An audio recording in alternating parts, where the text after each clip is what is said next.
टिकवणं, बरोबर आहे.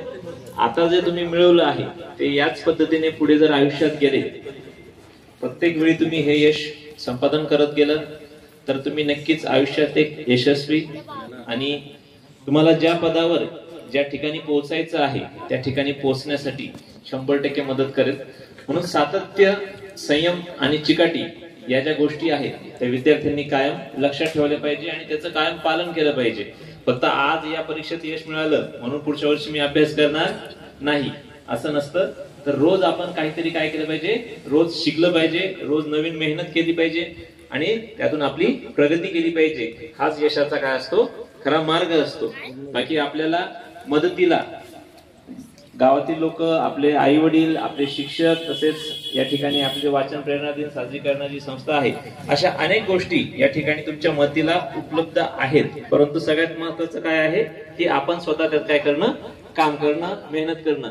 जर तुम्हाला सगळ्यांनी सगळ्या गोष्टी उपलब्ध करून दिल्यात, कम्प्युटर उपलब्ध करून दिलेत, पुस्तक उपलब्ध करून दिलेत, पण तुमची जर इच्छाच नसेल तर तुम्ही पुढे काही जाऊ शकणार नाही. घरच्यांनी तुम्हाला महागातला महाग मोबाईल आणून दिला, महागातलं महाग कम्प्युटर आणून दिलं, पुस्तकं चांगली आणून दिलीत, परंतु तुम्हाला जर वाचनच करायचं नसेल, वापरायचंच नसेल, अभ्यासच करायचा नसेल, तुम्ही पास व्हाल का?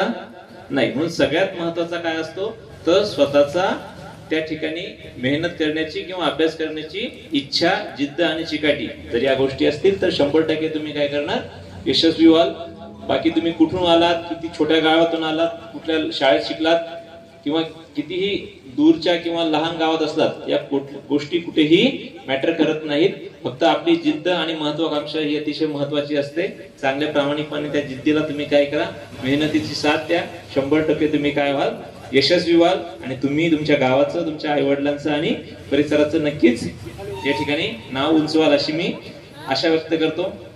तसं दुसरी गोष्ट होती दिवाळी स्नेहमिलन. खरोखर आनंद होतो की या ठिकाणी दिवाळीच्या वेळेस एवढी लोक जमा करणं, कारण गावातली जी एक पिढी आहे त्याला संपत चालली, जी आपण पाराखालची किंवा वडाखालची म्हणतो, आणि त्या संपत चाललेल्या युगामध्ये किंवा आजच्या जे म्हणतो आपण जनरेशन टेक्निकल जनरेशनच्या युगामध्ये एवढी सगळी लोक एकत्र येणं ही खरोखर आनंदाची गोष्ट आहे. हाच गावकुसाची जी शोभा आहे ती अशा पद्धतीने या कार्यक्रमाने बघायला मिळते. त्या सर्वांचं या ठिकाणी मी परत एकदा म्हणजे अभिनंदन करतो की तुम्ही एक पिढी, एक संस्कृती जी आहे ती पुढे चालवायला एक अत्यंत मोलाचा हातभार या ठिकाणी लावलेला आहे.